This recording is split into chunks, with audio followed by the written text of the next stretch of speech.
আমরা কি অদ্ভুত প্রকৃতির, তাই না? আমরা কখনো কখনো দেখবেন কারোর সাথে রাগ করে কথা বন্ধ করে দিই, বা কোনো বিষয় নিয়ে তাকে জানাই নেই কি হয়েছে। আমি নিজেই ধরে নিয়েছি, ভিতর থেকে কষ্ট পেয়ে এবার তার সাথে কথা বলা বন্ধ। হয় কিন্তু এমন যে আমি একজনের পর খুব রাগ করেছি বা কোনো বিষয়ে কষ্ট পেয়েছি বা কিছু একটা হয়েছে, তো এটা প্রকাশ করতেছি না কি হয়েছে, বললে কিন্তু সমাধান হয়ে যায়। যে দুইজনে বসে বিষয়টা বললে পরে সমাধান হয়ে গেলে ব্যাস, এটা কিন্তু ভালো। কিন্তু তা না, আমরা কি করি? আমরা চুপ থাকি, তার সাথে কথা বলা বন্ধ করে দিই, মুখকে গুমরাহ করে রাখি,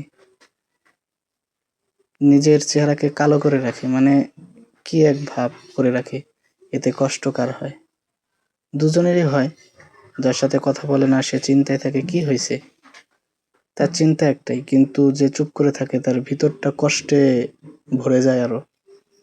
সে যদি দুঃখটা বা যে সমস্যা ওইটা যদি প্রকাশ করত, তাহলে এটা সমাধান হয়ে যেত, এটার একটা মানে সুস্থ হয়ে যেত।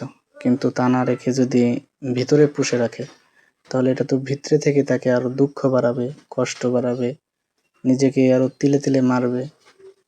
বিভিন্ন রকমের সমস্যা হয়, কিন্তু কিছু ভালো লাগে না, মেজাজ খিটখিটে লাগে, খানা দানা ভাল লাগে না, সবকিছুতে অস্থির অস্থির ভাব লাগে, কোনো কিছুইতে মন বসে না।